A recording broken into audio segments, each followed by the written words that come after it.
진리를 행하는 삶은 항상 담대합니다. 진리 가운데 거하고 진리를 전하면 두려울 것이 없습니다. 하나님 중심, 성경 중심의 삶을 살아가는 사람은 누가 뭐라 해도 꺼리낌 없이 행동할 수 있습니다. 때로 변명과 많은 말과 이 오해를 풀려고 하는 인간적인 방법은 오히려 의심만 더하게 할 뿐, 하나님 앞에서 깨끗하고 부끄러움이 없다면 모든 것을 아시는 하나님께 인정을 받습니다. 여러분, 이것이 사람들의 비방과 시기 속에서 천사의 얼굴을 가졌던 스데반이 그의 얼굴로 우리에게 전해준 진리입니다. 지난주일 말씀인데요. 기억이 나십니까? 기억이 나셔야 하는데요. 그렇습니다. 사람들은 이 스데반을 비방했습니다. 그를 향해 모세와 하나님을 모독하는 말을 한다고 공회 앞에서 거짓 증거를 합니다. 성령의 능력으로 담대하게 진리를 전하고 큰 기사와 표적을 행하는 스데반을 보고 사람들은 그가 율법을 거스르고 하나님을 모독한다고 하는 비방을 한 것입니다. 하지만 그들에 대해 스데반은 그의 얼굴로 그의 진심을 보여주고 있었는데요. 많은 말로서가 아니라 또 변명의 말이 아니라 천사와도 같은 얼굴로 그가 할 말을 대신하고 있었던 겁니다. 사도행전 6장 15절은 이렇게 말씀하고 있기 때문입니다. 공회 중에 앉은 사람들이 다 스데반을 주목하여 보니 그 얼굴이 천사의 얼굴과 같더라. 여러분, 오늘 말씀도 마찬가지입니다. 오늘 말씀은 대제사장 앞에서 신문을 받는 스데반의 모습을 기록한 말씀으로 그는 자신을 변호하는 이 설교를 하면서 담대하게 진리이신 예수님을 전하고 있기 때문입니다. 먼저 오늘 1절은 이렇게 말씀을 하시는데요. 대제사장이 이르되 이것이 사실이냐? 사람들이 스데반에 대해서 그가 모세와 하나님을 모독했다라고 하자 그 부분을 대제사장이 물어서 확인하는 그런 질문입니다.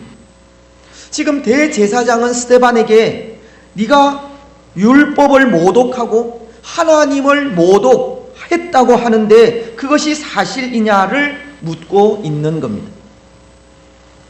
그런데 여러분, 이 질문에 대해서 스데반은 어떤 대답을 하고 있습니까? 사실 이 질문 속에는 이 당시 대제사장이었던 가야바의 이 교묘한 이 괴계가 담긴 그런 질문인데요. 만약 스데반이 그렇다라고 대답을 하면 신성모독죄로 사형에 처하려고 했고, 아니요라고 대답을 하면 거짓을 말한 위증죄로 형벌을 내릴 생각을 가지고 있었기 때문입니다. 근데 스데반은 대제사장의 질문에 그렇다, 아니다 라는 것으로 대답을 한 것이 아니라 오늘 7장 1절로 53절을 통해 참으로 긴 설교를 하면서 그 대답을 대신하게 되는 겁니다.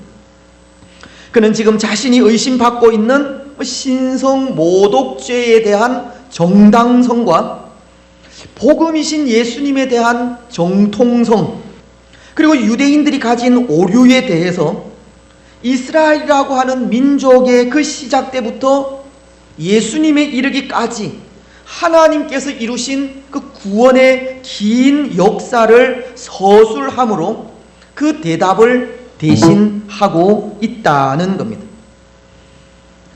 이것은 다시 말씀을 드리면 스데반이 대제사장 앞에서 하나님의 구원의 복음을 전했다는 겁니다. 그러면서 진리 안에서 사는 삶이 얼마나 담대한 삶인지를 보여주는 장면입니다. 스데반은 지금 공회원들에게 붙잡혀서 그 목숨이 경각에 달려있는 그런 상황이지만 그 상황을 벗어나기 위해 그 어떠한 말로 변명을 하지 않았다는 겁니다. 자신의 목숨을 구걸하고자 대제사장의 비위를 맞추지 않았다는 것이고, 목숨을 잃을 수 있는 위험한 상황이지만 그럼에도 하나님의 구원의 복음을 말씀이 가르치는 그대로, 말씀 그대로 증거하고 있다는 겁니다. 그래서 오늘 우리는 이 말씀을 통해 두 가지를 생각하려고 합니다. 담대하게 그리고 담담하게 구원의 복음을 전하고 있는 스데반의 모습과 그가 전하는 그 설교의 핵심에 대해서입니다. 먼저 이 구원의 복음을 전하는 스데반의 모습입니다. 그는 오늘 말씀을 통해 그가 전하는 설교를 네 부분으로 나누어 전하고 있는데요, 그 첫 번째 부분은 1절로 16절까지의 말씀으로 이 족장 시대의 역사를 진술하고 있습니다. 그리고 두 번째 부분은 17절로 36절까지의 말씀으로 출애굽 때의 지도자인 모세에 대한 언급을 하고 있으며, 세 번째 부분은 37절로 43절 말씀으로 이스라엘이 행한 우상 숭배에 대해 말합니다. 그리고 마지막 네 번째 부분은 44절로 50절 말씀으로 이스라엘이 행한 성전 숭배의 오류를 지적하고 있습니다. 그런데 이 긴 내용의 설교를 간단하게 요약을 하면 이렇게 요약할 수 있습니다. 하나님께서 믿음의 조상이라 불리는 아브라함을 메소포타미아로부터 불러 이스라엘이라고 하는 민족을 이루신 이후에 모세가 광야 교회를 인도했고, 그 광야 교회를 거쳐 솔로몬이 하나님의 성전을 지을 때까지의 역사를 말하면서 그들 이스라엘이 하나님 안에서 선민 공동체를 이루며 살 때 때로 하나님을 떠나서 범죄했고, 범죄한 이스라엘을 살리시기 위해 하나님은 선지자들을 보내셨지만 이스라엘은 과거로부터 지금까지 하나님께서 보내신 선지자들을 핍박하고 죽였다고, 이스라엘은 항상 하나님의 뜻을 따르지 않는 이 배반의 역사를 가졌다라고 전하는 것이 스데반의 설교의 내용입니다. 이스라엘은 항상 모세의 율법을 말하고 하나님의 사랑을 말하지만 그것을 지키지 않았다는 겁니다. 예수님이 메시아로서 십자가 위에서 인류를 위한 대속의 죽음을 죽은 지금까지도 그렇다는 겁니다. 이스라엘은 과거로부터 지금까지 항상 하나님의 뜻을 거슬렀다는 것이 스데반의 설교의 요약입니다. 그런데 여러분, 여기 이 스데반이 설교하는 그 설교의 이 화법을 보십시오. 이 말씀 속에는 말의 그 어떤 화려함도 없습니다. 온갖 미사 여구를 사용하여 하나님의 역사를 아름답게 꾸미지 않았다는 겁니다. 그리고 그 역사를 살다간 그들의 조상들이 참으로 용감하게 믿음의 싸움만을 싸웠노라고 거짓 증거하지도 않았습니다. 오히려 그들은 하나님께서 보내신 선지자들을 죽이기까지 핍박했다고 성경에 기록되어 있는 말씀을 있는 그대로 가감 없이 담담하게 나타내고 있는 겁니다. 오늘 스데반의 설교는 설교의 본질, 즉 오직 하나님의 말씀만을 선포하고 있다는 겁니다. 더군다나 51절은 이렇게 말씀하기도 하는데요. 목이 곧고 마음과 귀에 할례를 받지 못한 사람들아, 너희도 너희 조상과 같이 항상 성령을 거스르는도다. 지금 스데반은 예수님을 십자가에 못 박은 이스라엘을 앞서 말씀드린 그 과거의 역사를 비추어서 꾸짖고 있는 겁니다. 하나님의 구원의 역사를 진실하게 전하던 스데반이 과거 이스라엘의 조상들이 모세를 비롯한 많은 선지자들을 핍박하였듯이 오늘 메시아이신 예수님마저 박해하고 십자가에 달아 죽였다고 말씀을 통해서 그들의 죄를 지적하고 책망을 하고 있는 겁니다.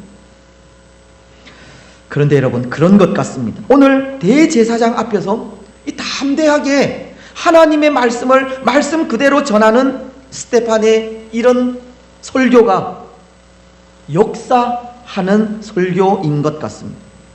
오늘 우리 심령을 움직이는 것은 이 말씀 그 자체이고 진리 그 자체라는 겁니다. 하나님의 말씀에 온갖 미사 여구를 사용하여 전하는 것에 능력이 있는 것이 아니라 말씀 그 자체에 힘이 있고 능력이 있다는 겁니다. 복음은 복음 자체에 힘이 있고 능력이 있는 겁니다. 그래서 히브리서는 4장 12절을 통해 이렇게 말씀하시는 겁니다. 하나님의 말씀은 살아있고 활력이 있어 좌우에 날선 어떤 검보다도 예리하여 혼과 영과 및 관절과 골수를 찔러 쪼개기까지 하며 또 마음의 생각과 뜻을 판단하나니. 하나님의 말씀은 그 자체가 살아서 움직이는 말씀이기에 그 말씀이 우리의 혼과 영과 관절과 골수를 찔러 쪼개기까지 하는 힘으로 다가온다는 겁니다. 진리는 꾸미지 않아도 그 자체에 힘이 있는 겁니다. 진리는 그 어떤 것을 더하거나 보태지 않아도 능력이 있는 겁니다. 때로 오늘 이 시대는 얼마나 많은 말들이 우리를 피곤하게 하는지 모릅니다. 꾸며서 하는 말, 듣기 좋으라고 하는 말, 미사 여구를 사용하여 하는 말, 얼마나 많은 말들이 난무하고 또 그 말들이 우리를 피곤하게 하는지 모릅니다.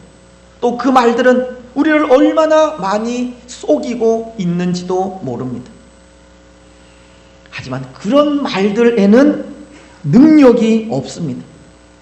오직 진리의 말씀만 능력이 있을 뿐입니다. 그래서 고린도전서 4장 20절은 하나님의 나라는 말에 있지 않고 능력에 있다고 하신 겁니다. 진리 그 자체에 능력이 있다는 말입니다. 그렇습니다. 사랑하는 여러분, 오늘 우리의 심령을 움직이는 것은 하나님의 말씀입니다. 진리 그 자체입니다. 복음이신 예수 그리스도입니다. 그래서 오늘 스데반도 대제사장의 질문에 그 어떤 변명보다도 하나님의 말씀만을 있는 그대로 전하게 된 것입니다. 아브라함으로부터 시작해서 광야 교회를 거쳐 솔로몬이 지은 성전에 이르기까지 하나님께서 보내신 선지자들을 너희 조상들이 죽였듯이 이 땅의 구원자로 오신 예수님도 너희들이 죽였고 너희가 죽인 예수는 하나님께서 보내신 메시아라고 이 구원의 복음을 말씀 그대로 있는 그대로 전하고 있었던 겁니다. 사랑하는 여러분, 오늘 우리의 증거도 그랬으면 좋겠습니다. 때로 사람들 앞에 예수님을 전할 때 신앙생활을 통해 얻는 여러 가지 유익을 전하는 일도 필요하지만 그것보다도 말씀이 가르치는 진리를 있는 그대로 전하는 우리들이 되시기를 바랍니다. 예수님을 벗어나는 일은, 벗어나는 것은 되도록이면 전하지 마시고 성경의 주제가 구원자이신 예수님이시고 우리가 믿는 믿음은 구원자이신 예수님을 믿는 믿음이듯이 예수님만을 전하는 우리가 되시기를 바랍니다. 예수님이 구원자이시고 예수님께서 우리의 죄를 위해서 십자가에서 죽으셨다가 다시 부활하신 그 사실을 전하시기 바랍니다. 그 일에 그 어떤 미사 여구를 사용하는 것이 아니라 말씀은 그 자체가 능력임을 확신하면서 복음이신 예수님만을 전하는 우리들이 되었으면 좋겠습니다. 그리고 이제 또 하나, 오늘 우리가 생각하고자 하는 것은 이 스데반이 한 설교의 핵심에 대해서입니다. 여러분, 오늘 스데반이 그렇게 하나님의 말씀만을 담담하게 전하는 중에 이런 말씀을 한 것이 있습니다. 공회원들과 이스라엘 백성들을 향해 너희들은 너희 조상들과도 같이 하나님께서 보내신 선지자를 핍박하고 죽였다라는 말입니다. 52절인데요. 말씀은 이렇게 기록을 합니다. 너희 조상들이 선지자들 중에 누구를 박해하지 아니하였느냐? 의인이 오시리라 예고한 자들을 그들이 죽였고 이제 너희는 그 의인을 잡아준 자요 살인한 자가 되나니. 이스라엘의 조상들이 이스라엘을 위해 보내신 선지자들을 박해하고 죽였듯이 오늘 너희 이스라엘은 너희를 위해 이 땅에 오신 예수님을 죽였다고 하는 말입니다. 그런데 여러분, 오늘 이 말씀 중에 이스라엘은 하나님께서 보내신 선지자들을 박해하고 죽였다라고 하는데요, 이스라엘이 핍박한 그 대표적인 사람이 누구입니까? 그는 예수님의 모형으로서 이 박해를 받게 되었는데 그가 누구입니까? 20절은 이렇게 말씀을 하십니다. 그때에 모세가 났는데 하나님 보시기에 아름다운지라 그의 아버지의 집에서 3달 동안 길리더니. 그리고 27절은 이렇게 말씀을 하십니다. 그 동물을 해치는 사람이 모세를 밀어뜨려 이르되 누가 너를 관리와 재판장으로 우리 위에 세웠느냐? 그 선지자는 모세입니다. 스데반은 예수님의 모형이 되는 이스라엘의 지도자 모세를 언급하면서 과거 이스라엘이 모세를 거절했던 것처럼 오늘 너희도 예수님을 거절하고 있다고, 모세와 예수님의 그 고난을 동일시하고 있는 겁니다. 하나님께서 이스라엘을 위해 보내신 모세를 이스라엘이 영접하지 않고 핍박했듯이 예수님에게도 그렇게 했다는 겁니다. 여러분, 사실 그렇지 않습니까? 이 모세는 하나님께서 이스라엘의 구원을 위해 보내신 선지자였습니다. 하나님은 과거 아브라함에게 이스라엘 민족이 이방의 객이 되어서 약 400여 년 동안 노예의 삶을 살게 될 것을 예언하셨는데요, 창세기 15장 13절은 이렇게 말씀하고 있기 때문입니다. 여호와께서 아브라함에게 이르시되 너는 반드시 알라. 내 자손이 이방에서 객이 되어 그들을 섬기겠고 그들은 400년 동안 내 자손을 괴롭히리니. 근데 이제 아브라함에게 약속하신 그 400여 년의 세월이 흐른 이후 하나님은 아브라함과 맺은 그 언약을 기억하셔서 이스라엘을 구원할 구원자로 모세를 보내게 된 것입니다.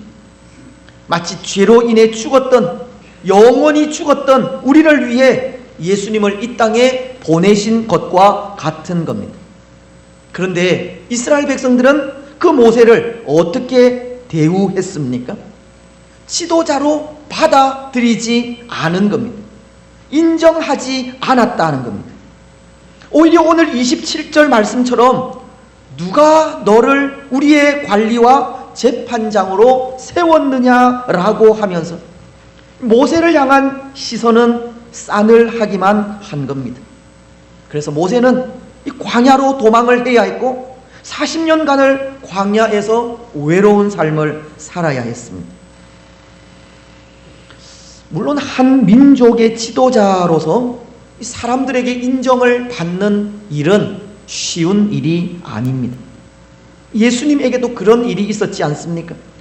고향인 나사렛으로 가셔서 사람들을 가르치고 권능을 행하실 때 사람들은 예수님을 향해 이는 마리아의 아들 목수가 아니냐 그렇게 배척을 당하기도 하셨습니다. 그래서 그때의 심정을 마가복음 6장 4절을 통해 이렇게 말씀을 하셨습니다. 예수께서 그들에게 이르시되 선지자가 자기 고향과 자기 친척과 자기 집 외에서는 존경을 받지 못함이 없느니라 하시며, 예수님은 당시 사용된 격언 중에 하나를 말씀하시면서 친숙한 사람에게서 특별한 것이 발견되면 그것을 잘 수용하지 않는다고 하는 그런 말씀을 하신 겁니다. 고향 사람들에게서 인정받기가 여간해서 쉽지 않다는 겁니다. 한 민족의 지도자로 인정을 받는 일은 쉬운 일이 아니라는 겁니다. 나사렛 사람들이 예수님을 배척한 것과 같이 오늘 이스라엘은 모세를 배척했다는 겁니다. 하지만 하나님은 사람들에게 거절당하고 버림받은 자를 통해 구원의 약속을 이루어 가십니다. 마가복음은 보십시오. 12장 10절로 11절을 통해 예수님은 이런 말씀을 하셨습니다.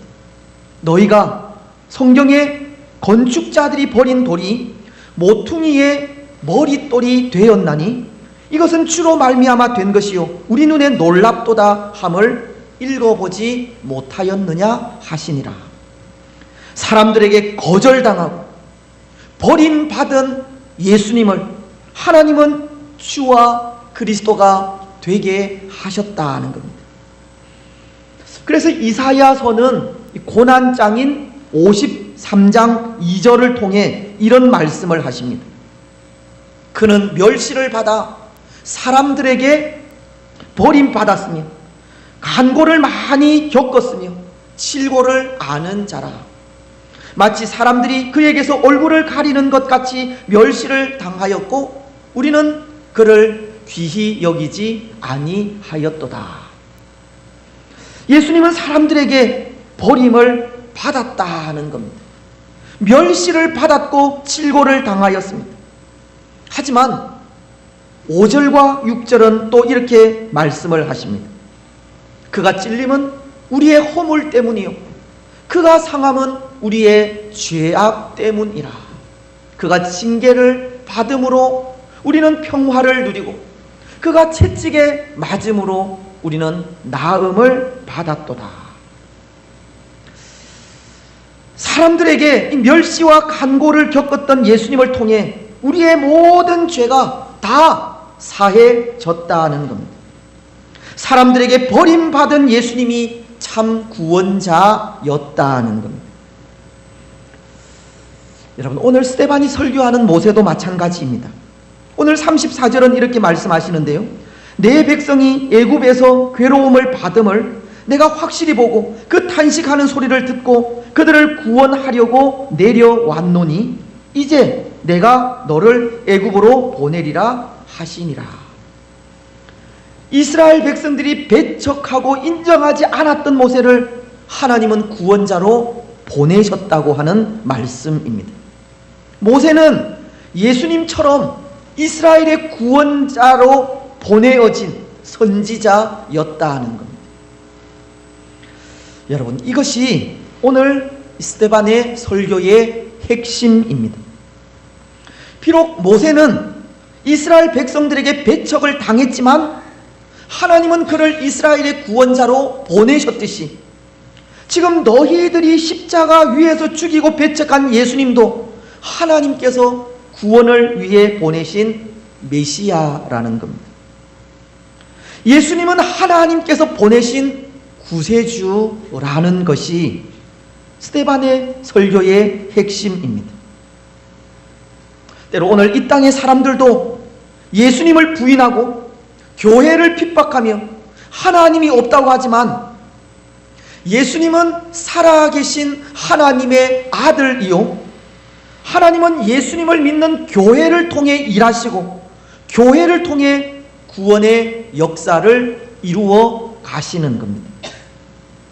사람들이 핍박하고 박해하는 예수님은 참된 구원자이시고 예수님 없이는 영원한 생명을 누릴 수 없는 겁니다.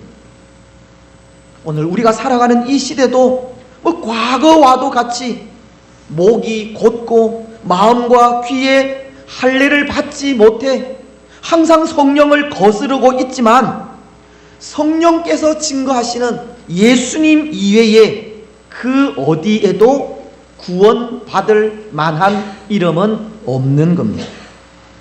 오직 예수님만이 우리의 참 구세주이십니다. 그래서 사도 바울은 이런 고백을 했습니다. 갈라디아서 6장 17절을 통해서입니다. 이후로는 누구든지 나를 괴롭게 하지 말라. 내가 내 몸에 예수의 흔적을 지니고 있노라. 사도 바울은 그 몸에 예수님의 흔적을 가지고 있다고. 이 흔적이라고 하는 말은 헬라어로 스티그마라고 하는데요, 상처라고 하는 의미를 가지고 있습니다.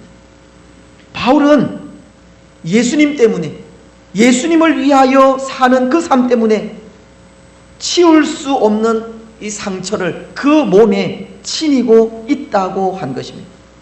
다시 말씀을 드리면 바울은 예수님의 그 십자가 사랑을 자신의 몸에 새기면서 살아가고 있다고 한 것입니다. 예수님만이 참 생명이기 때문입니다. 예수님만이 우리의 영원한 구원자이시기 때문입니다. 사랑하는 여러분, 오늘 우리는 어떻습니까? 때로 오늘 우리도 이 땅의 사람들처럼 예수님을 부인하고 하나님이 없다고 하면서 다시금 예수님의 그 손에 못을 받고 있는 그런 우리들은 아닙니까? 오늘 우리 속에 있는 예수님의 흔적, 그 십자가 사랑은 생각하지 않고 우리가 가지지 못한 것에 불평과 원망을 하고 있는 것은 아닙니까? 예수님은 영으로서 항상 우리와 함께 동행하시는데 그것을 기억하지 않고 유혹 앞에 너무 쉽게 넘어지고 쓰러지며 실패하는 삶을 살아가고 있지 않습니까? 능력 있는 예수님의 이름을 가지고 있으면서 세상 앞에 두려워하는 그런 삶을 살고 있지는 않습니까? 사랑하는 여러분, 이 진리 안에서 담대하시고 성령으로 인하여 두려워하지 마시며 예수님의 이름으로 굳게 서시기 바랍니다. 사도 바울의 고백과도 같이 우리 몸에 있는 예수님의 흔적, 그 십자가 사랑으로 항상 담대하게 살아가시기를 바랍니다. 우리의 참된 구세주이신 예수 그리스도로 인해 영원한 생명을 누리시기 바랍니다. 예수님 이외에 그 어디에도 구원받을 만한 이름이 없음을 고백하면서 예수님의 이름만을 붙들고 살아가시기를 바랍니다. 이제 말씀을 맺겠습니다. 사랑하는 여러분, 예수님 안에서의 삶은 담대합니다. 예수님 안에 거하고 예수님을 전하면 두려울 것이 없습니다. 예수님 중심의 삶을 살아가면 그 어떤 일들 앞에서도 당당할 수 있습니다. 오늘 우리는 예수님 안에서의 삶을 살아가시기 바랍니다. 진리이신 예수님을 말씀 그대로 전하는 삶을 사시고 그 어떤 고난과 환난과 핍박 속에서도 예수 그리스도의 이름을 붙드시기 바랍니다. 그래서 예수 그리스도라고 하는 이름이 주는 능력으로 이 세상의 삶을 담대하게 살아가는 복된 성도들이 되시기를 주님의 이름으로 축복합니다.